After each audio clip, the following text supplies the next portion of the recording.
الحمد لله نحمده ونستعينه ونستغفره ونؤمن به ونعوذ بالله من شرور أنفسنا ومن سيئات أعمالنا من يهده الله فلا مضل له ومن يضلله فلا هادي له ونشهد أن سيدنا ونبينا ومولانا محمدا عبده ورسوله أما بعد أعوذ بالله من الشيطان الرجيم بسم الله الرحمن الرحيم إنا أعطيناك الكوثر فصل لربك وانحر صدق الله العلي العظيم وصدق رسوله النبي الكريم ونحن على ذلك من الشاهدين والشاكرين والحمد لله رب العالمين. قدرمند علماء کرام مجاهدین عظام قدرمند مؤمن مسلمانان ورونو ټول ته السلام علیکم ورحمت الله وبرکاته. ټول ته د هر څه د مخه د دې مبارک لوی اختر مبارکي وایم. الله جل جلاله مو صالح اعمال قبول کا او الله جل جلاله دې د نیکو اعمالو توفیق درکړي. الله جل جلاله دې دا اختر زموږ استادو د پاره مبارک وګرځي او الله دې دا همیشه پر موږ دا خوشحالي د اختر را وګرځي. مسلمانانو ورونو نن د اختر قدرمند مبارک ورځ ده. د مسلمانانو د سرور او د خوشحالي ورځ ده. په دې ورځ کې مسلمانانو ته خوشحالي په مخ کې راځي. لو خوشحالي خو د حاجانو د حج ده چې طواف زیارت وکي او د حج نه فارغ شي نو هلته ډېر لوی خوشحالي وي د حجانو مبارکانو. رب جل جلاله دې د دې حجونه قبول کړي. الله دې د دې دعاګانې قبول کړي د ټولو مسلمانانو په حق کې. او بل خوشحالي دا چې مسلمانان په نن ورځ کې د الله جل جلاله غټ عبادتونه سرته رسوي. یو په دې ورځ کې دغه لمونځ دی چې په نور وخت کې نسته. دا مسلمانان په یو ستر او لوی او عظیمه اجتماع کې سرته رسوي. په دې ورځ کې به رسول الله صلی الله علیه وسلم پر دې باندې ټینګار کاوه چې تاسو دې ورځې ته ځانونه حاضر کړئ. نر او ښځې ځانونه حاضر کړئ تر څو د مسلمانانو په دعاو کې تاسو شریکان شئ او په دې ښه عبادت کې برخه واخلئ. نو د مسلمانانو د پاره دا اجتماع او دا د مسلمانانو په دعا کې شرکت دا یو لوی خوشحالي ده. دا اجتماع چې د مسلمانانو د پاره ده. په اول کال کې د هجرت دا د مسلمانانو د ادغال منځو د اختر منځونه را روان سو شروع سو. دا هغه وخت څخه بیا در دې وخت پورې د مسلمانانو دا د اختر او د خوشحالي او د عبادت ورځ ده. بل دا خوشحالي ده چې په کوچنی اختر کې صدقات الفطر دي چې خلک دا د فطر صدقې ادا کوي. دا غنیان چې دي دا د فقیرانو سره مرسته کوي. دی باندې غنیم خوشاله چې د صدقې او د خیرات ځای پیدا کړی دی په ثواب باندې خوشاله. فقیران بیا په امداد او کومک باندې د غنیانو خوشاله. او په لوی اختر کې بیا د اضحیو مسله ده دا د اختریانو غوښې دي چې غنیان خلک اختریان حلالوي او دې غریبانو دې مسکینانو ته دا خیرات په غوښو باندې کوي، غوښې ورکوي. نو دا هم یو خوشحالي ده. او دا غنیان خلک چې دي دا د فقیرانو غریبانو سره مرسته او کومک کوي. په دې ورځ کې به رسول الله صلی الله علیه وسلم پر صدقه او خیرات باندې ټینګار کاوه. دا د خوشحالي ورځې دي، په دې کې ثوابونه تر نورو ورځو ډیر دي. تاسو په دې ورځ کې خیرات کوئ. دا د خیرات ورځ ده، دا د کومک او د امداد ورځ ده.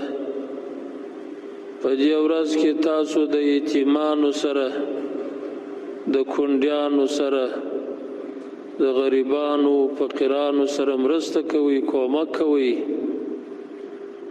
دا صدقې او خیراتونه چې دي دا ستاسو د ګناو د لرې کېدو ذریعه ده. ان الحسنات یذهبن السیئات، دا نیکی چې دي دا بدۍ لرې کوي. نو ستاسو ګناو به الله پاک در معاف کړي. د ګناه څخه یو څوک نه دی خلاص. د هغې کفاره په دغه خیرات باندې ده، په دې امداد باندې ده، کومک باندې ده.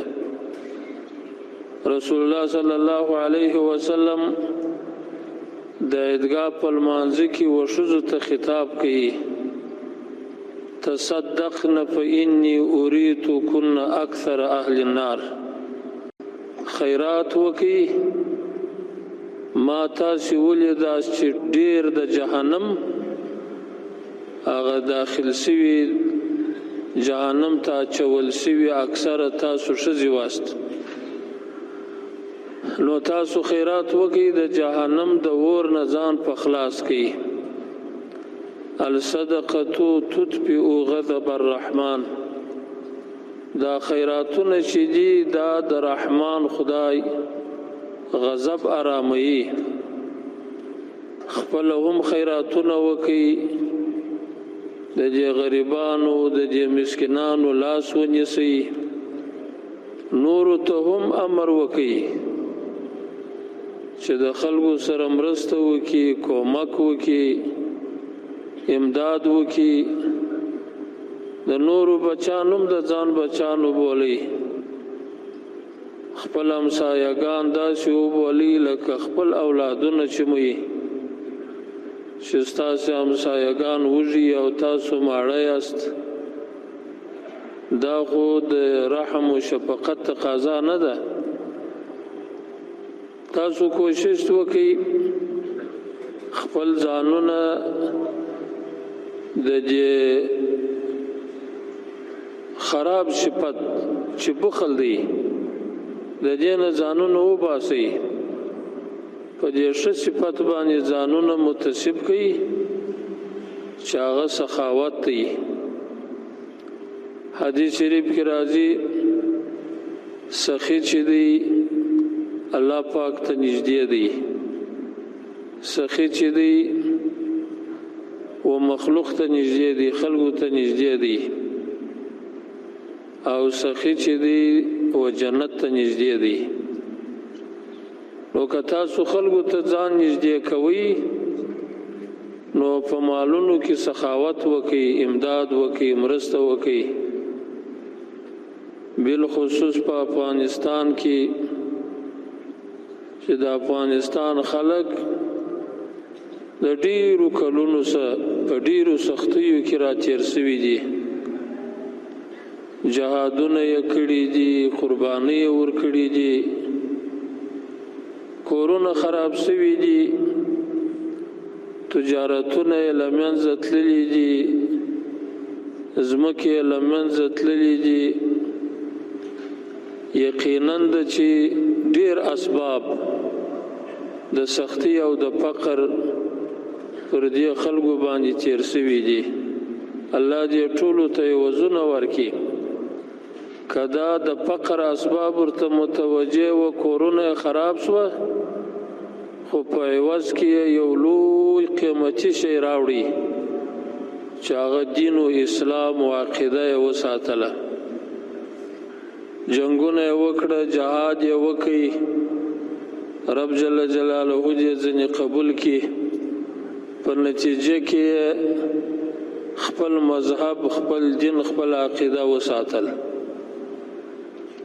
په دې عمل کې 50 کاله جنگونه روان دي او دا جنگونه پر ځمکه باندې نه و دا جنگونه پر خاوره باندې نه و دا جنگونه پر عقیده باندې و دا پر ایمان باندې و دا پر اسلام باندې و د دې لوی شاهد دا دی چې نن دا اسلامي نظام رالی او دا شرعي نظام رالی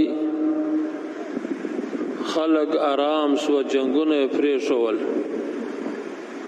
کدا د ملکیت جنگ وای یا د ځمکې جنگ وای اوس هم جنگ روان وای ولیکن دا جنگ د اسلام او د عقیده او د مذهب د تحفظ او ساتنې جنگ وو نو په دې جنگ کې هر څه لمنځه ولاړه کورونو هم لمنځه ولاړه سرونو هم د منځه ولاړه مالونه هم د منځه ولاړه یقیني ده چې د افغانستان خلک به په غربت کې وي اوس همت پکار دی لکه د جنگ په میدان کې چې دا میدان وګټي او دا کاروان یې در خپل منزل ورساوه اوس چې دا کاروان هم در منزل ورسي چې خپل په مابینس کې دی یو د بل سره کومک او تعاون وکي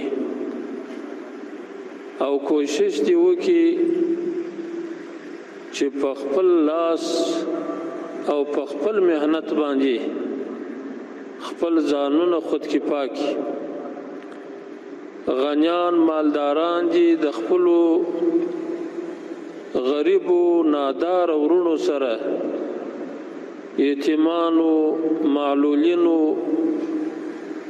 او فقیرانو سره مرسته وکي کومک دی وکي بل ته نه احتیاجي بل څوک ستاسو ضرورت نه در پرکی ستاسو حاجت نه پرکی نه د بل په مرستو باندې موږ به حاجت کېدای سو نه حاجت مو داغو په مرستو نه پرکیږي موږ به کوشش کوو چې خپل حاجتونه خپل یو د بل سره پرکو تاسو کوشش وکړئ دا خپل خرابي خپل آبادی کوي یو د بل کومک سره وکړئ او خپل په کار باندې خپل مصروف شئ تجارتونه وکړئ راکړي ورکړي وکړي غنیان خلک دي د دې غریبانو سره مرسته وکړي د مال چاغه تجارت په وکړي کاروبار په وکړي یو د بل د کومک سره وکړي د افغانستان پر خلکو باندې پر هر کور باندې رحم او شفقت کول دا پر هغه اصل مرکز باندې چې د قبول د صدقې ځای دی پر هغه باندې احسان کول دي ځکه چې د افغانستان خلک په ټوله دنیا کې په موجوده وخت کې مجاهدین دي او د اسلام او د دین ساتونکي دي ښه امتحان یې ورکوي په دې وخت کې افغانانو ښه امتحان ورکوي د اسلام او د دین او د عقیدې په ساتنه کې او دا یقینا مجاهدین دي نن خو دنیا دا د جهاد او د اسلام او د دین او د مذهب د نامه سره نفرت کوي نن په ټوله دنیا کې اسلام غریب دی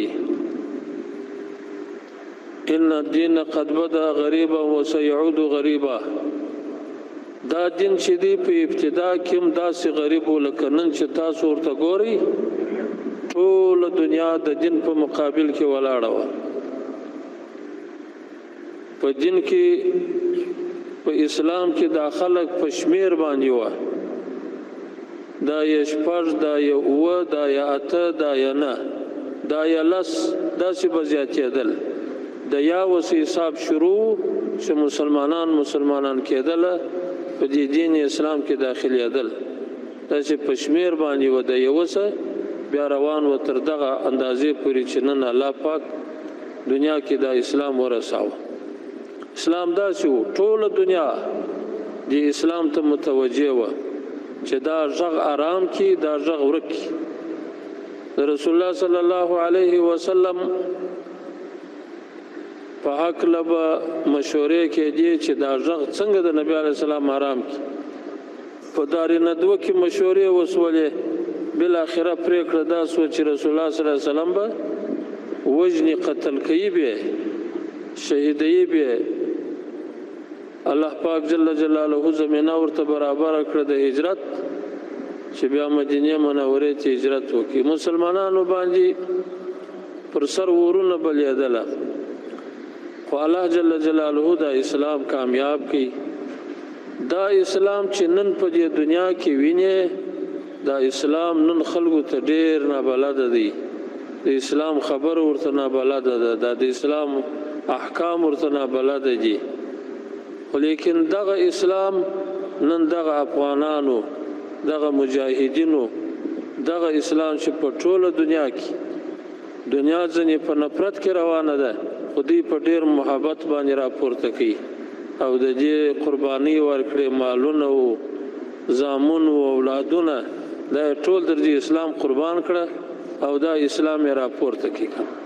نو یقینا دغه د افغانستان مسلمانان چې دي دا مستحق دي پر هر کور باندې رحم کول، دا پر جهاد باندې رحم، دا پر اسلام باندې رحم، مستحقین دي. تاسو کوشش وکړئ خپل نیمه ډوډۍ یو د بل سره شریکه کړئ، کومک سره وکړئ، امداد سره وکړئ او پر پوښتنه وکړئ د خلکو پر حال باندې، په حال یې ځان خبر کړئ. که حکومت دی که رعایت دی، کوشش دی وکړي یو د بل د امداد او خپل کومک او تعاون سره شریکان کړي. دغه نن ورځ موږ ته دا رایادوي چې الله پاک دغه حکم دی چې تاسو به وضحیه کوئ او دا به فقیرانو ته ورکوئ. رسول الله صلی الله علیه وسلم خلکو ته وویله چې خلک فقیران دي، تاسو چې کله وضحیه وکئ وچوئ مه، بس تا خلکو ته تقسیموئ کنه، ورکئ، امداد وکئ، کومک وکئ د خلکو سره. هغه وخت کې په مدینه منوره کې د خلکو غربت و، اوس د دې خلکو غربت دی او د دې خلکو ضرورت دی. تاسو یو د بل کومک سره وکئ، امداد سره وکئ. دا الله پاک مشروع کړي دي دغه دپاره چې ستاسو منځ کې دا تعاون او کومک. نن ورځ به غنیان هم اختر تیروي، فقیران به هم تیروي. تاسو نن وینئ غنیان به په څنګه غنا کې تیروي او غریبان به ورته ګوري د غنیانو ته، او دا فقیران به تاثر او غم کوي چې زما دا فقر او غربت دی او د دا غنا ده. ګورئ تاسو د دې فقیر پر زړه باندې ملهم ورکښېږدئ، کومک ورسره وکئ، امداد ورسره وکئ، د نظره یې مه باسئ او پر کورو یې پوښتنه وکئ، په حال یې ځان خبر کئ.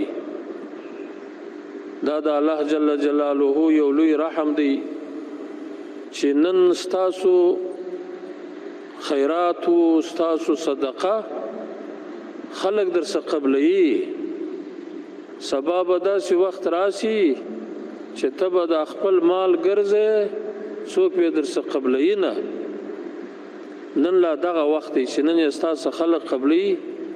ته د دې فقیر او د دې غریب احسان ومنه چې ستا څخه صدقه قبول کړه، ستاسې خیرات قبول کړي، چې الله جل جلاله پر دې باندې تا ته اجر درکړي، تا ته ثواب درکړي.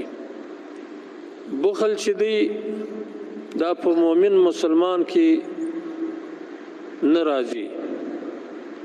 دا بخل د نفاق علامه ده. منافق بیا بخیل وي، هغه تصدق نه کوي، هغه خیرات نه کوي، ځکه هغه دې ته عقیده نه لري چې آخرت ستا یا الله پاک ما ته پر دې باندې اجر راکړي. او څوک چې سخاوت ولري او تصدق کوي، هغه کې بیا نفاق نه وي، هغه کې منافقت نه وي. نو د منافقت څخه د خلاصېدو یوه لاره دا ده چې بس سړي کې سخاوت الله پیدا کړي.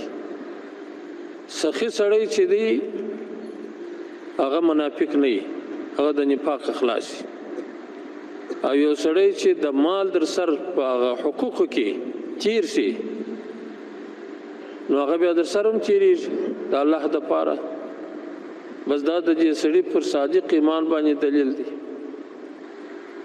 دا مال چې الله پاک تا ته درکړی دی، دا یو امتحان دی الله په تا باندې کوي. الله پاک د مال د درکولو سره تا ته د مصارفو ځایونه هم ښولي چې په دغه ځای کې ته مصرف که، خو که هغه ځای رالی ته پکې مصرف نه کې، نو ته بخیل هم سوې، په یو بد صفت باندې متصف سوې چې تر دغه بد صفت نو په اسلام کې شته نه. او که دې بې ځایه مصرف کوي، په خپل ځای کې دې نه کوي مصرف، بې ځایه دې مصرف کوي، بیا نو مبذر و مسرف شوې، بیا هم په یو بد صفت باندې متصف شوې چې هغه د اسراف و د تبذیر صفت دی که نه. نو نه به بې ځایه مال مصرفوې او په ځای کې بیا مصرفوې. دا د الله جل جلاله یو مسؤلیت دی، ستا په غاړه باندې الله درکړی دی که نه. بې ځایه مال مه مصرفوئ. که مو یوه ذره مال بې ځایه مصرف کوي چې نه د دنیا خیر پکښې کېدي نه د آخرت، نو دا ته په تبذیر کې رالی، په اسراف کې رالی. ان المبذرین کانوا اخوان الشیاطین. دا اسراف کوونکي چې دي دا اخوان الشیاطین دي.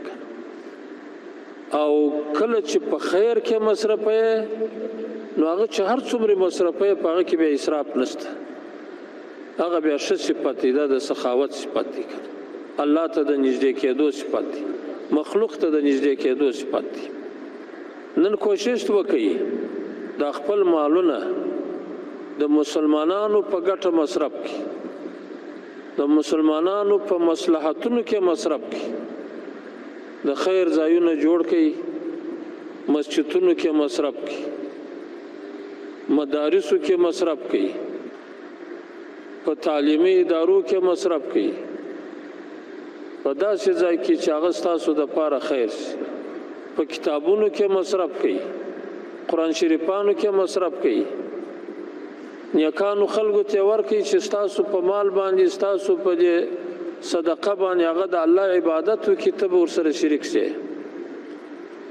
لارې جوړې کړي، پلان جوړ کړي، خپله یې جوړ کړي، خپله لاس په کار شي. موږ هم در سره کومک کوو، داسې نه کوو چې موږ به ځان خلاصوو، تاسو پر ذمه بیا دراړو. موږ چې څومره په وسه کېږي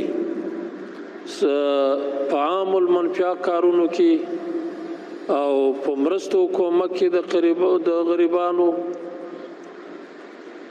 دا فقیران سائلین، دا موږ څو وخت ورته ویله چې دغه په بازار کې دا سوال کوونکي، دا په اسلامي نظام کې بده خبره ده چې دا فقیران سوال کوونکي ګرځي، دومره محتاجین وي، او دا وی اسلامي نظام. دا به تاسو خامخا جمع کوئ، دې ته به تنخواه مقرروي، دې ته به د کور کفایت ورکوي. دا مو ټول کړه، دا په کابل، کندهار، په ټولو ولایاتو کې تاسو به دې ته تنخواه ورکوي، دې ته تنخواه ور مقرره شوه. اوس مو په د اختر کې ورته ویل چې دغه اوزهیې خو پر دوی باندې نه کېږي، تاسو دغه بیت المال سه و دغه سائلینو ته وضعیه ورکوي، کومک هم ورسره وکوي او پر حال هم ځان خبروي. دا یقیني ده دا کندهار کې چې دا سائلین دا زنانې پر دې سړکانو پر دې جمپونو باندې بناستې وې، ډېر زور یې غوښتي که نه. دا مې دغه ټول چې تاسو ټوله کې اوس دغه یو جماعت مقرر دی چې هغه دا سائلین که په مسجدانو کې سوال کوي که پر سړکانو کې دا ټولوي.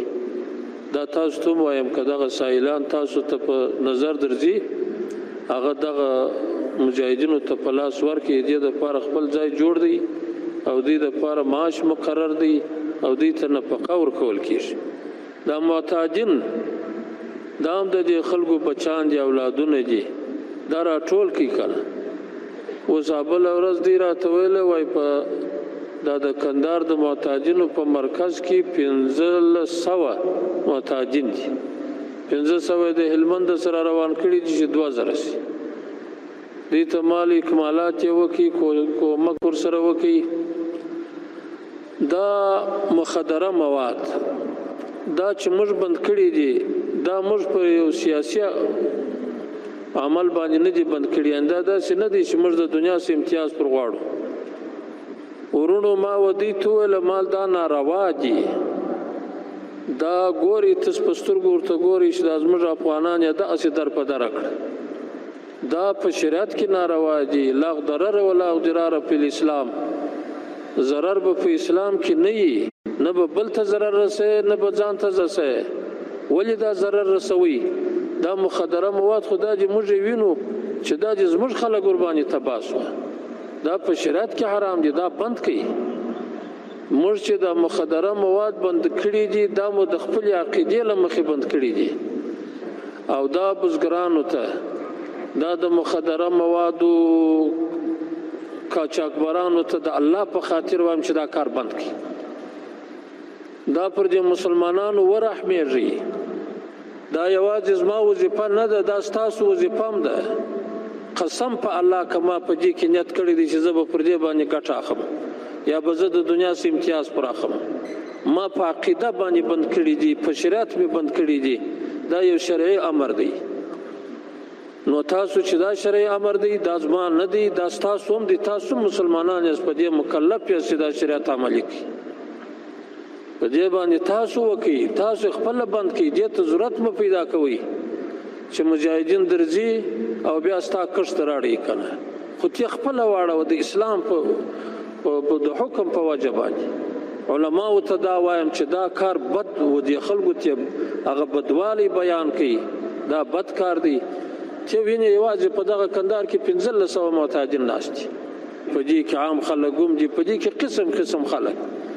زه بله ورځ ورغلم په مرکز ورننوتم، بیا هغه سړي راټول مولوي صاحب راکښته کېږه، ما بیا در باندې راټولېږي، ځان نسي ځینې ایستلی. ډېر خلک دلته ګرځي، ښه ځوانان. دا یو ځوان ته چې ضرر رسېږي د دې مسؤلیت په څوک پر غاړه باندې اخلي؟ خدای ته به څه وایو؟ دا ستا په کښتو کرونده باندې چې یو مسلمان تباه کېږي. قاچاقبر ته هم وایم د الله په خاطر چې اوس حکم شوی دی دا بند شوه، دا کار بند کړي، تاسو یې بند کړئ. پر دې خلکو باندې موږ رحم کوو. دا زموږ ورونه دي. دا دغه یو سړی چې په افغانستان کې یو سړی زما په لاس باندې اصلاح شي، یو سړی د دې امارت په لاس اصلاح شي، یو سړی ستاسو په لاس اصلاح شي، الله جل جلاله ته به د دلیل دپاره پیش کړي. یو سړی دا چې ستاسو په لاس ډېر خلک اصلاح شي. نو موږ خو د دې یو چې الله جل جلاله دې زموږ په لاس باندې اصلاح راولي. اول دی خو الله موږ اصلاح کړي، الله دې په موږ په لاس باندې نور خلک اصلاح کړي. نو د دې غریبانو امداد او کومک نن دا نظام چې ولاړ دی دا دغه غریبانو د دې فقیرانو په دعاګانو ولاړ دی. دا تاسو مالداران چې نن مالداران یاست، موږ چې نن حاکمان یو، دا دغه غریبانو دعاګانې دي. الله دې د دې د شراب مخ موږ ته نه رااړوي کله چې موږ ته شراب وکړي مظلومان غریبان الله مجید دې حال وساتي. ګورې د دې مظلومانو د شیرا په مقابل کې د الله حجاب او پرده نشته.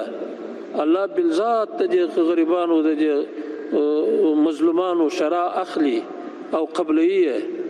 د یو مظلوم په شرا باندې بسته نظام غورځي، بسته کورنۍ تباہ کوي. نو د دغو زړونه برانیسو چې دې سره کومک وکړو، مرسته وکړو، امداد وکړو د دې غریبو خلکو سره. ما څو ورځې مخکې د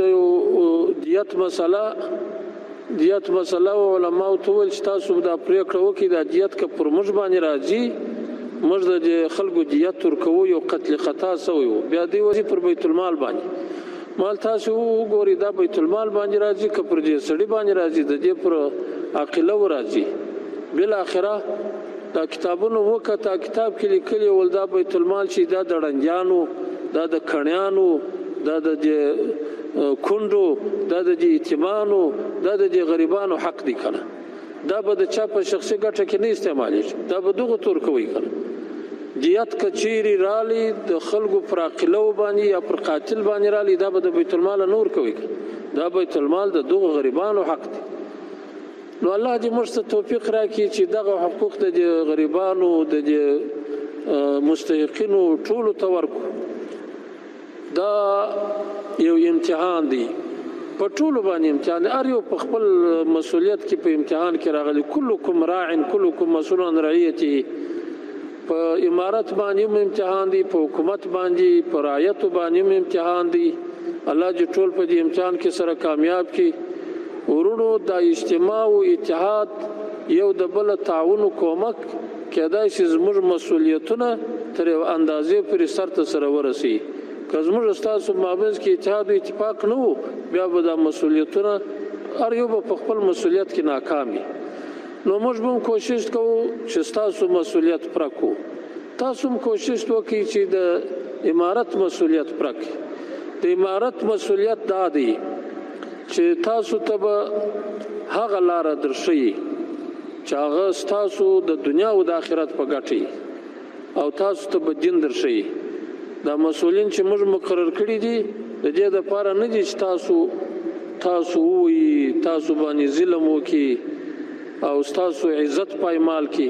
هغه د دې لپاره دي چې تاسو ته دین دروښیي، تاسو ته شریعت دروښیي، تاسو ته قرآن پاک دروښیي، تاسو ته دیني علوم دروښیي. د دې لپاره مقرر شوي دي.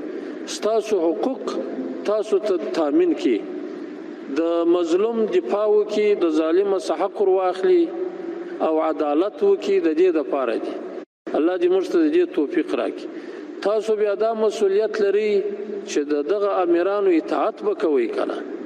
د دې هغه امر چې د شریعت خالف نه وي، یقیني ګناه او کفر نه وي، بیا تاسو اطاعت کوي کنه. نو که تاسو او د دې شفقت او رحم به دا جامعه جوړوي، بیا به دغه امن او دغه وحدت او اتفاق به بیا ثابت پاتې. او که په موږ کې ظلم پیدا سو الله دې نه پیدا کوي. که موږ د منصب په کوشش کې سو چې خپل منصب وساتو، خپل قدرت وساتو او خپل عزت وساتو او بیت المال غنیمت وګڼو او په خپل شخصي مصارف کې مصرف کو او تاسو بیا پر موږ باندې بدګمانه یاست، زموږ اطاعت نه کوي کنه، موږ بیا تاسو پر باندې بدګمانه یو، بیا به دا نظام جی دغه امن به بیا د بیا امنی سره مخامخ کیږي. ورونو الله پاک جل جلاله ش امن را وستلې دي، شپر شت را وستلې دي. نو تاسو د دې مسؤلینو سره کومک کوي، مسؤلین دي تاسو سره کومک کوي، مسؤلین دي دا خپل رعایت دا دي د ځان د اولاد په شکل باندې وبولي. دا یا اولادونو دي لکه خپل اولاد سره چې څنګه معامله کوي د خپل رعایت سره دغه شی وکي. کدی اولاد نو بولی بیا امیریت نشي کولای. که تاسو نو بیا دا امیران د خپل پلرو په مرتبه کې ونه بولل، په دغه سیسترګ مورته ونه قتل، په قدر مورته نه ونه قتل، بیا نو بیا تاسو اطاعت نشي کولای. تاسو کوشش وکړئ دواړه خپل حقوق ادا کړئ، نو به الله په دې امن کې به مو ساتي. د اختلافونو نه ځان وساتئ، د ټکرونو نه ځان وساتئ، په خپل مابینځ کې هم چې څه خوابتیایو مستار څه مستغه سره یېرې کوي که نه. بیا بالخصوص د دغه اختر مبارک په برکت باندې بس یو نوې زندگی سره شروع کوي، ټول معافي سره وکړي که نه، یو د بل عفو سره وکړي. زه به ټولو ته زه عفو کوم، الله پاک تاسو معاف کړي. الله جل جلاله ستاسو ټول صغیره و کبیره ګناوې الله در معاف کړي. الله جل جلاله مو په آینده کې ښه توفیق په برخه کړي چې الله پاک د اسلام او د دین د خدمت لپاره ښه توفیق درکړي. تاسو په دې مجلس کې ټول یو د بل عفو سره وکړي، زړې بدی سره پرېږدئ، نوي بدی سره پرېږدئ. حکومت او رعایت دواړه سره ورونه سي، سره د پلار او د زوی حیثیت سره پیدا کړي، رحم وکړي، شفقت وکړي او یو د بل تعاون سره وکړي. دنیا درته متوجه د ستاسو دغه وحدت نسی برداشتولی. قسم قسم کوششونه شروع کړي دي چې دا نظام ګډوډ کړي، نو دې نظام پسې سپکې سپورې وایي یا نور بلایو پر وایي. ورونو دا اوس د اسلامي نظام دی، شرعي نظام، دا دیموکراسي نظام نه دی. دلته په دې ځای کې دیموکراسي نظامونه تیر شوي دي، نو دا هغه دیموکراسي د پاره خلک بیا کوشش کوي چې بیا را وګرځي. خدا موږ تجربه کړه چې دیموکراسي د انسانیت د نجات او د کامیابی لاره نه ده. ورونو دغه اسلام د کامیابی لاره ده، دغه شریعت د کامیابی لاره ده.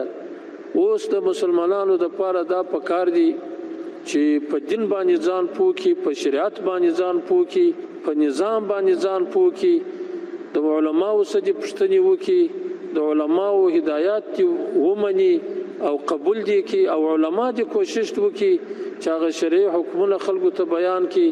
د اختلافونو سره علما دې ځان وساتي، یو د بل په خلاف دې نظرونه نه وایي او خلک دې ځان وساتي. او د دې کافرانو د چلونو سره باید تاسو ډېر ورته متوجه سئ چې هغه دا کوشش کوي چې اختلاف جوړ کړي، یو خبره راپورته کړي. دا اوس خو دا مطبوعات داسې سوي دي چې دا سړي په جیب کې ورسره دي، دروغونه وایي.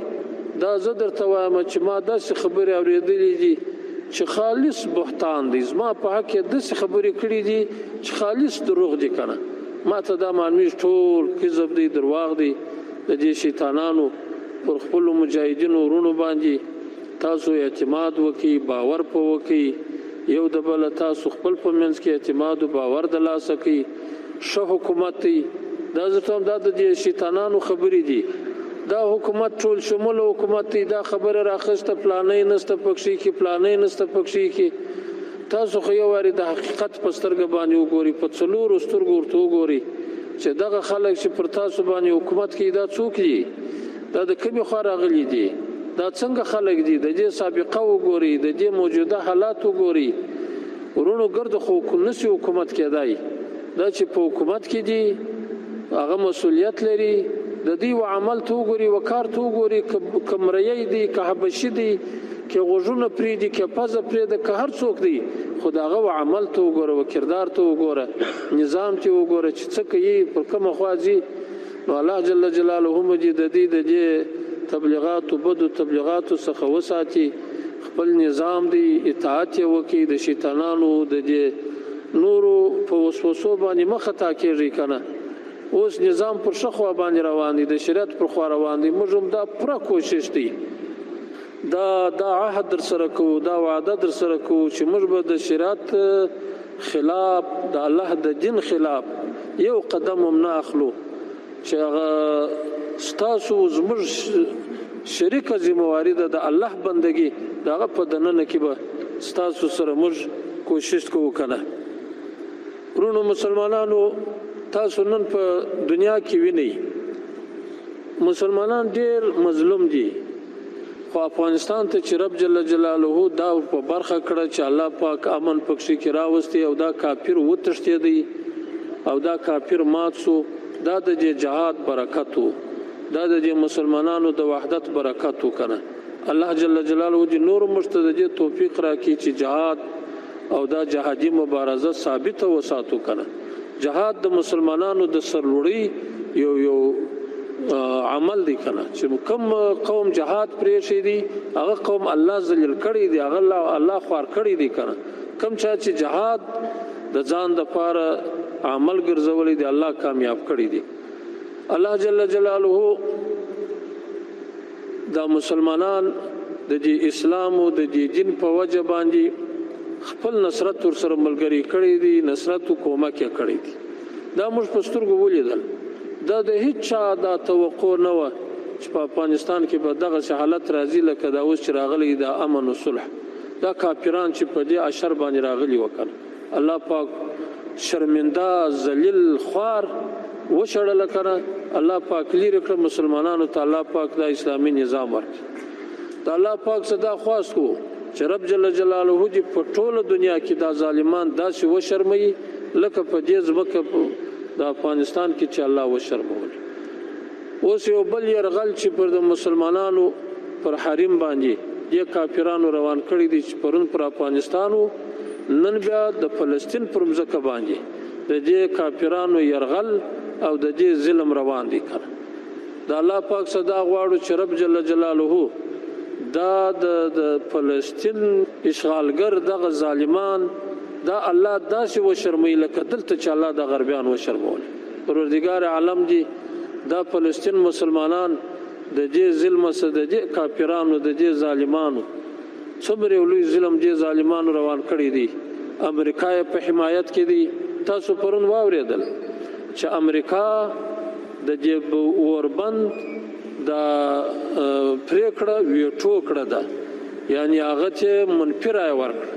14 ملکونه د هغه په مثبت رایه وکړه چې دغه فلسطینیانو باندې اوربند وشي، لکن دغه ظالمې امریکې چې دلته په افغانستان کې ظلم کاوه هلته په فلسطین کې ظلم کوي. نن د امریکې په دوستي باندې خلک خوشحاله دي کنه.